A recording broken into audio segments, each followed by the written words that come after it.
रामकृष्ण हरी. वारकरी बांधवांनो, कल्पना करा, भारतभर हजारो किलोमीटरचा प्रवास. ना रेल्वे, ना बस, ना कोणतीही आधुनिक साधने.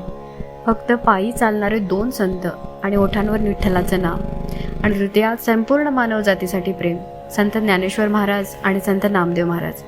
या यात्रेत त्यांनी भेट दिली काशी, प्रयाग, मथुरा, वृंदावन, द्वारका आणि अनेक पवित्र तीर्थक्षेत्रांना. पण ही यात्रा केवळ तीर्थदर्शनासाठी नव्हती, तर जात पात, अहंकार आणि अंधश्रद्धेवर प्रेम, समता आणि भक्तीचा विजय मिळवण्यासाठी होती. आजच्या भागात आपण पाहणार आहोत या भारत भ्रमंतीतील काही अत्यंत प्रेरणादायी प्रसंग, जे आजही वारकरी संप्रदायाचा अमूल्य वारसा मानले जातात. वारकरी बांधवांनो, मागील भागात आपण इतिहासातील एक अत्यंत दिव्य आणि भावपूर्ण प्रसंग पाहिला. पंढरपूरच्या पवित्र भूमीवर संत ज्ञानेश्वर महाराज आणि संत नामदेव महाराज यांची पहिली भेट झाली. ज्ञान आणि भक्ती एकमेकांसमोर उभे राहिले. दोन्ही संतांनी एकमेकांमध्ये स्वतःच विठ्ठलाचं रूप पाहिलं. ज्ञानेश्वर महाराज म्हणाले, नामा, तू भक्तीचं जिवंत रूप आहेस. तर नामदेव महाराज म्हणाले, माऊली, तुम्ही ज्ञानाचा साक्षात सूर्य आहात. त्यानंतर दोघांनी विठ्ठलांचं दर्शन घेतलं. वारकरी परंपरेतील कथेनुसार भगवान विठ्ठलाने दोघांना आशीर्वाद देत सांगितलं, ज्ञान आणि भक्ती एकत्र घेऊन भारतभर जा. प्रेम, समता आणि नामस्मरणाचा संदेश प्रत्येकापर्यंत पोहोचवा.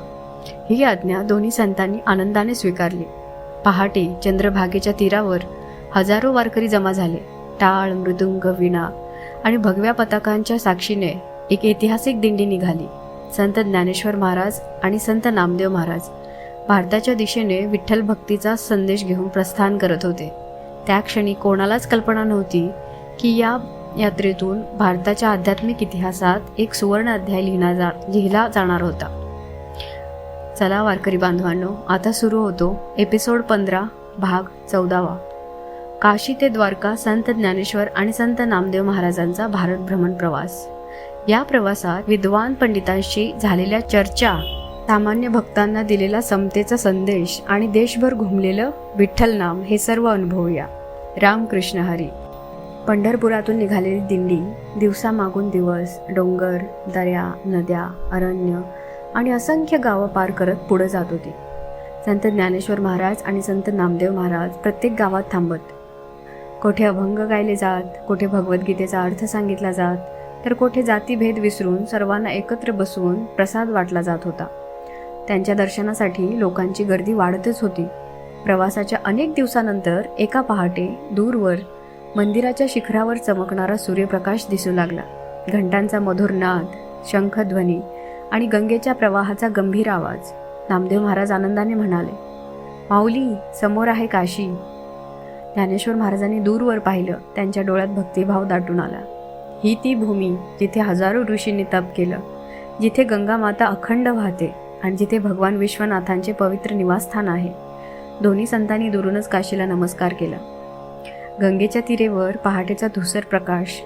हजारो भाविक गंगेत स्नान करत होते. कोणी मंत्रोच्चार करत होते, कोणी ध्यान करत होते, कोणी आपल्या पूर्वजांच्या स्मरणार्थ तर्पण देत होते. ज्ञानेश्वर महाराज आणि नामदेव महाराज शांतपणे घाटावर उतरले. दोघांनी गंगा मातेला नमस्कार केला. ज्ञानेश्वर महाराज म्हणाले, हे गंगे माते, तू केवळ नदी नाहीस, तू भारताच्या संस्कृतीचा अखंड प्रवाह आहेस. नामदेव महाराजांनी हात जोडले. माते, जसा तू कोणताही भेदभाव न करता सर्वांना आपलंसं करतेस, तसंच आमच्या हृदयातही सर्व जीवांवर समान प्रेम राहू दे. दोन्ही संतांनी गंगेत स्नान केलं. घाटावर उभे असलेले लोक त्यांच्याकडे कुतूहलाने पाहत होते. एक वृद्ध ब्राह्मण दुसऱ्या ब्राह्मणाला म्हणाला, हे दोघे कोण आहेत? ऐकलं आहे, महाराष्ट्रातून आलेले महान संत आहेत. तिसरा म्हणाला, यापैकी एकाने भगवद्गीतेतील अर्थ लोकभाषेत सांगितला आहे. क्षणात ही बातमी संपूर्ण घाटावर पसरली. ज्ञानेश्वर महाराज आले आहेत, नामदेव महाराज आले आहेत. लोक त्यांच्या दर्शनासाठी पुढे येऊ लागले.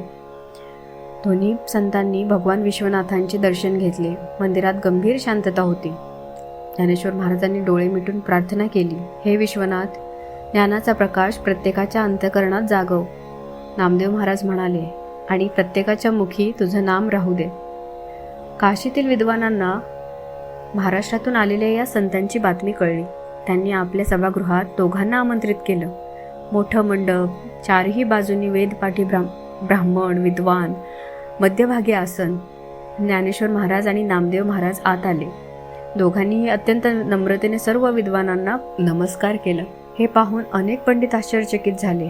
एक ज्येष्ठ पंडित म्हणाला, महाराज, आम्ही तुमच्या ज्ञानाविषयी खूप ऐकलं आहे. तुम्ही एवढे महान असूनही इतके नम्र कसे? ज्ञानेश्वर महाराज मंद स्मित करत म्हणाले, ज्ञान माणसाला मोठं करत नाही, ज्ञान माणसाला नम्र करतं. संपूर्ण सभागृहात शांतता पसरली. दुसरे पंडित म्हणाले, लोक म्हणतात तुम्ही भगवद्गीता मराठीत सांगितली. ज्ञानेश्वर महाराज उत्तरले, भगवद्गीता कोणत्याही एका भाषेची नाही, ती प्रत्येक जीवाच्या कल्याणासाठी आहे. नामदेव महाराज पुढे म्हणाले, आणि देवही कोणत्याही एका जातीचा किंवा प्रदेशाचा नसतो, तो सर्वांचा आहे. सभागृहात बसलेल्या अनेक विद्वानांच्या डोळ्यात आदर दिसू लागला. त्यांना जाणवलं, हे संत केवळ शास्त्र जाणत नाहीत, तर ते शास्त्र जगतात. त्या दिवशी काशीच्या भूमीवर ज्ञान आणि भक्तीचा संदेश एकत्र घुमला. विद्वान पंडितांनी दोन्ही संतांना साष्टांग नमस्कार केला. पण हा प्रवास इथे थांबणार नव्हता. समोर अजून अनेक तीर्थक्षेत्र होती, अजून अनेक हृदय जागवायची होती आणि भारतात समतेचा दीप अजून दूरवर न्यायचा होता.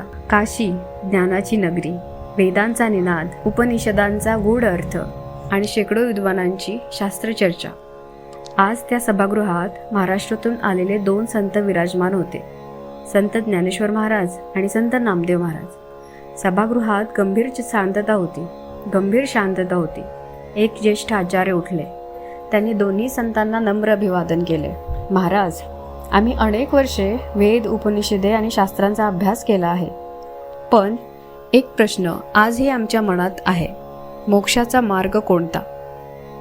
मोक्षाचा मार्ग कोणता श्रेष्ठ, ज्ञानाचा की भक्तीचा? संपूर्ण सभागृह शांत होते. सर्वांची नजर ज्ञानेश्वर महाराजांकडे वळली. ज्ञानेश्वर महाराज हसले, क्षणभर डोळे मिटले, मग शांत स्वरात म्हणाले, जिथे ज्ञान आहे तिथे अहंकार नसला पाहिजे आणि जिथे भक्ती आहे तिथे अंधश्रद्धा नसली पाहिजे. ज्ञान आणि भक्ती हे 2 वेगळे मार्ग नाहीत, ते एका परम सत्याकडे जाणाऱ्या 2 पाऊलवाटा आहेत. सभागृहात कुजबूज सुरू झाली. दुसरे पंडित विचारू लागले, मग श्रेष्ठ कोण? ज्ञानेश्वर महाराजांनी नामदेवांकडे पाहिले. या प्रश्नांचं उत्तर नामा देतील. नामदेव महाराज हसले. ते म्हणाले, मी मोठा विद्वान नाही, मी फक्त विठ्ठलाचं नाम घेतो. पण एवढं नक्की सांगू शकतो, ज्ञानाशिवाय भक्ती आंधळी होऊ शकते आणि भक्तीशिवाय ज्ञान कोरडं होऊ शकतं. दोघे एकत्र आले तर परमेश्वर स्वतः चालत येतो. क्षणभर संपूर्ण सभागृहात टाळ्यांच्या गजराने दुमदुमले. एक तरुण शिष्य पुढे आला आणि विनम्रपणे त्यांनी विचारलं, माऊली, परमेश्वर कुठे आहे? ज्ञानेश्वर महाराजांनी सभागृहात बसलेल्या प्रत्येकाकडे पाहिलं. मग म्हणाले, तुला ज्या जीवात प्रेम दिसेल तिथेच परमेश्वर आहे, तुला जिथे करुणा दिसेल तिथेच परमेश्वर आहे आणि ज्या मनातून अहंकार निघून जाईल तिथे परमेश्वर स्वतः प्रकट होईल. शिष्याच्या डोळ्यात पाणी आलं.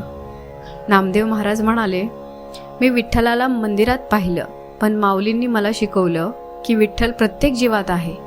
भुकेल्याला अन्न दिलंस, दुःखी माणसाला आधार दिलास, तर तीच खरी विठ्ठलाची पूजा आहे. सभागृहातील अनेक विद्वान विचारमग्न झाले. एक वृद्ध संन्यासी उठले.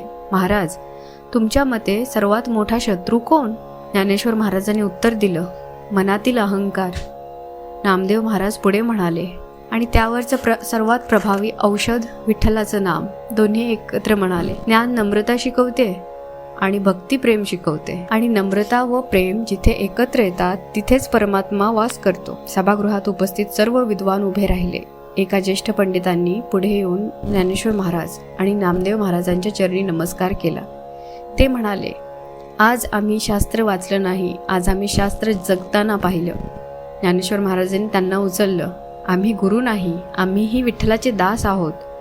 नामदेव महाराज हसत म्हणाले, जो स्वतःला मोठा समजत नाही तोच विठ्ठलाच्या सर्वात जवळ असतो. सभागृहाबाहेर हजारो लोक वाट पाहत होते.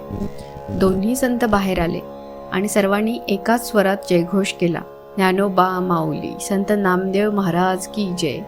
त्या दिवशी काशीमध्ये फक्त एक शास्त्रार्थ झाला नाही, तर ज्ञान आणि भक्तीचा सुंदर मिलाफ संपूर्ण भारताने अनुभवला. याच दिवसापासून संत ज्ञानेश्वर महाराज आणि संत नामदेव महाराज यांच्या कीर्तीचा प्रकाश उत्तर भारतात अधिक वेगाने पसरू लागला. काशीनंतर दोन्ही संत प्रयाग, मथुरा आणि वृंदावनाकडे प्रस्थान करतात.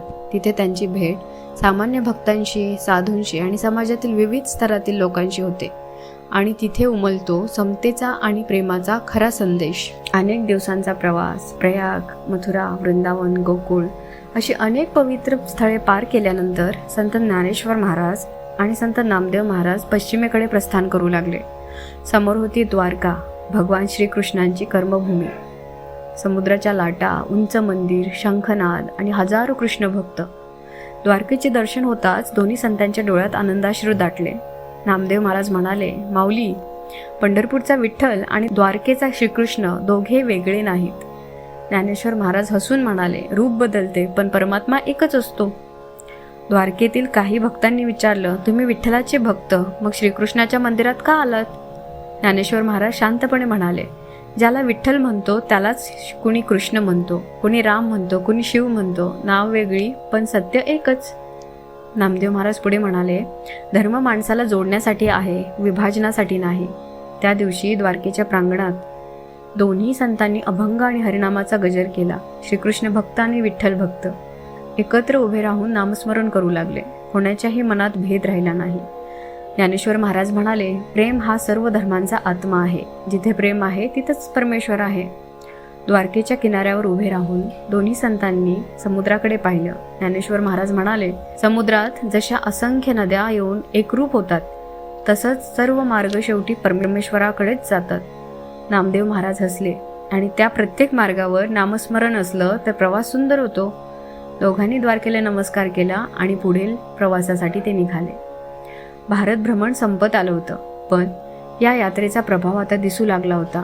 ज्या गावात दोन्ही संत गेले तिथे भजने मंडळ सुरू झाली. जातीभेद कमी होऊ लागला. लोक एकत्र बसून हरिनाम घेऊ लागले. विद्वानांनी नम्रता शिकली. सामान्य माणसाने आत्मविश्वास मिळवला आणि समाजाने प्रेमाचा खरा अर्थ अनुभवला. ज्ञानेश्वर महाराज म्हणाले, ज्ञान तेव्हाच पूर्ण होतं जेव्हा ते समाजाच्या कल्याणासाठी वापरलं जातं. नामदेव महाराज म्हणाले, भक्ती तेव्हाच खरी जेव्हा प्रत्येक जीवात विठ्ठल दिसतो. हजारो लोक दोन्ही संतांच्या चरणी नतमस्तक झाले. त्यांनी आशीर्वाद मागितला. दोन्ही संत म्हणाले, आमच्या पायाशी नका वाकू, विठ्ठलाच्या नामाशी जोडा. त्या यात्रेनंतर भारताच्या अनेक भागात विठ्ठल नामाचा गजर ऐकू येऊ लागला. वारकरी परंपरेचा संदेश महाराष्ट्राच्या सीमांपलीकडे पोहोचला. प्रेम, समता, नम्रता आणि नामभक्ती हेच या यात्रेची खरी कमाई झाली. भारत भ्रमण पूर्ण झालं, पण ज्ञानेश्वर महाराजांच्या जीवनातील सर्वात हृदयस्पर्शी अध्याय अजून बाकी होता. आता ते परतणार होते आपल्या प्रिय आळंदीकडे, जिथे त्यांच्या जीवनाचा अंतिम आणि सर्वात पवित्र निर्णय त्यांची वाट पाहत होता.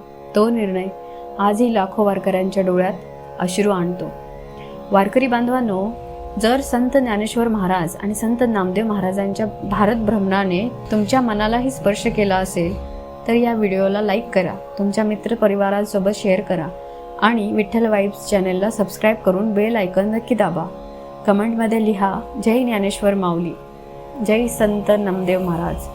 तुमची प्रत्येक प्रतिक्रिया आम्हाला अशाच भक्तिमय कथा तुमच्यापर्यंत पोहोचवण्याची प्रेरणा देते. पुढील भागात भारत भ्रमणानंतर ज्ञानेश्वर महाराज आळंदीला परततील, पण त्यांच्या मनात एक शांत, गंभीर आणि दिव्य निर्णय आकार घेत असेल. अवघ्या 21 वर्षांच्या आयुष्यात जगाला ज्ञान, भक्ती आणि समतेचा अमूल्य संदेश देणारे संत ज्ञानेश्वर महाराज संजीवन समाधीचा निर्णय का घेतात? तो निर्णय ऐकून निवृत्तीनाथ, सोपानदेव, मुक्ताबाई आणि संत नामदेव महाराजांची काय अवस्था होते? आळंदीतील त्या अंतिम दिवसात नेमकं काय घडलं? या सर्व प्रश्नांची भावनिक उत्तरं मिळतील एपिसोड 15 भाग 15 मध्ये. रामकृष्ण हरी.